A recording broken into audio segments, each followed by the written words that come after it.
साईं माशाल्लाह तमामु ॾाढी दिलि ख़ुशि थी आहे जो हर साल जीअं हिन साल बि सिंध लिटरेचर फेस्टिवल जेको आहे सो मुनक़िद कयो वियो आहे। इन सां असांजी नौजवान नसल खे तमामु घणियूं जेको आहे सो मालूमात मिले थी ऐं तमामु घणी अवेयरनेस थिए थी, छो त असांजे सिंध में जेके बि बरंदड़ मसइला आहिनि उन्हनि ते बि हिते असांजा अदीब हज़रात गुफ़्तगू कनि था ऐं असांजे नौजवाननि खे ऐं असांजी क़ौम खे पंहिंजो पैगाम पहुचाइनि था अल्हम्दुलिल्लाह। ऐं हिते इन सां गॾो गॾु ॿियो इहो आहे त असीं जेके बि फेस्टिवल में अचूं था हिते किथां किथां जा माण्हू अचनि था, हिक ॿिए सां असांजी मेल जोल थिए थी, मुलाक़ात थिए थी ऐं नई नई असांजी वाक़फ़ियत वधे थी, जंहिंसां असांजी दिलि खे बि बाक़ाइदगी सां फ़रहत मिले थी। ऐं हिन प्रोग्राम में राति जो जेको आहे सो राग ऐं रिहान जो जेको असांजो बिल्कुलु अदबी हिकिड़ो सिलसिलो आहे उनखे बि जेको आहे सो हिते पूरो कयो वञे थो, जंहिंसां असांजी पूरी सिंधी क़ौम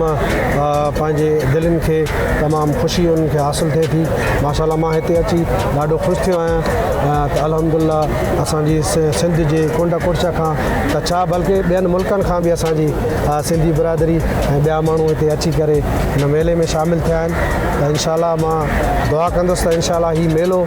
त क़यामत ताईं जारी ऐं सारी रहंदो, जेको असांजी सिंध जी बका जे लाइ तमामु ज़रूरी आहे। ज़बरदस्त साईं नियाज़ साहिब, बीइंग एन एजुकेशनल सां छा सम्झो था सिंधी ख़ासि तौर ते नौजवान जेके बि आहिनि उन्हनि जो अदब ॾांहुं लाड़ो थोरो घटिजंदे नज़र अचे पियो, छा चवणु चाहींदा? सही आहे, बिल्कुलु तव्हांजी ॻाल्हि हक़ीक़त आहे त अॼुकल्ह हर माण्हू जेको आहे सो इहो चाहे थो त मां ऑफिसर थियां ऐं ॿिए खां अॻिते मुंहिंजा अख़्तियारात बि वधीक थियनि ऐं मुंहिंजी जेको आहे सो दौलत आहे उहा बि वधे, छो त माण्हुनि में रुझान अॼुकल्ह इहो थी वियो आहे। ऐं ॿियो त बेरोज़गारी तमामु घणी वधी चुकी आहे, त हीअ जेको अदबी सिस्टम आहे इहो इंसान जी जॾहिं ज़हनी नशोनुमा थींदी आहे, ज़हन जॾहिं ताज़ो ऐं तवानो हूंदो आहे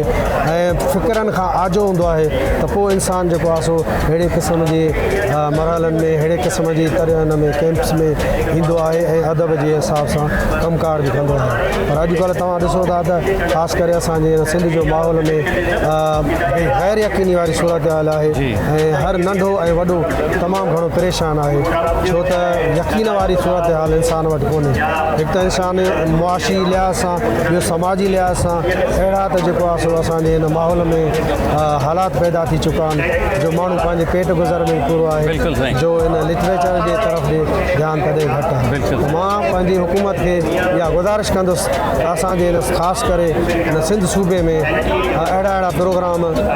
एक्टिविटीज़ वधि खां वधि कराइनि त जीअं इंसान जेके बि मायूसूं आहिनि या मायूसूं आहिनि त उहे जीअं ख़तमु थियनि त इंशाअल्लाह ताला असांजो हीउ अदबी सिलसिलो अॻिते वधी सघे। वॾी महिरबानी साईं नियाज़ साहिब, ॾाढी ज़बरदस्त ॻाल्हि कई, ॾाढो सुठो ॻाल्हायो, अव्हां जा लख थोरा महिरबानी।